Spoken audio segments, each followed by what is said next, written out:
రంగారెడ్డి జిల్లా ఎల్బీనగర్లో బీఎస్పీ నేతలు భారీ ర్యాలీ నిర్వహించారు.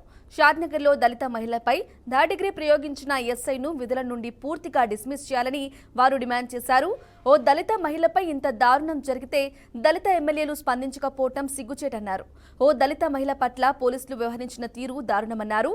కారకులైన పోలీసులపై క్రిమినల్ కేసులు పెట్టాలని, బాధితురాలికి 25 లక్షల పరిహారం రాష్ట్ర ప్రభుత్వం అందించాలని వారు డిమాండ్ చేశారు.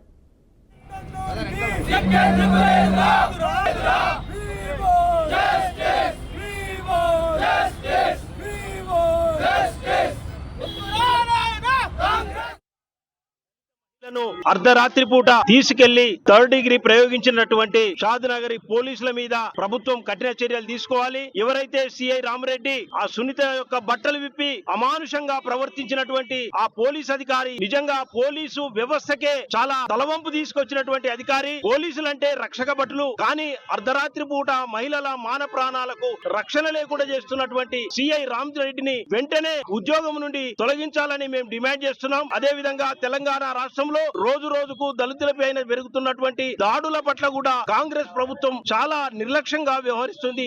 అంటే కాంగ్రెస్ ప్రభుత్వము ఈ బహుజనుల ఓట్లు దండుకొని అధికారానికి వచ్చిన తర్వాత ఈ బీసీ ఎస్సీ ఎస్టీ మైనారిటీల ఓట్లను వాడుకొని అధికారంలోకి వచ్చిన తర్వాత ఈ కాంగ్రెస్ ప్రభుత్వం వీళ్లకు రక్షణ కల్పించడంలో విఫలమైంది. ఈ తెలంగాణ రాష్ట్రంలో అత్యధిక శాతం ఉన్నటువంటి ఎస్సీ మహిళలను, ఎస్సీ కులానికి సంబంధించినటువంటి ప్రజలను రక్షించలేనటువంటి కాంగ్రెస్ ప్రభుత్వం, రేవంత్ రెడ్డి ఒక చాతగాని ప్రభుత్వంగా ఈ రోజు ప్రజలను భావిస్తున్నారు. దళిత మహిళను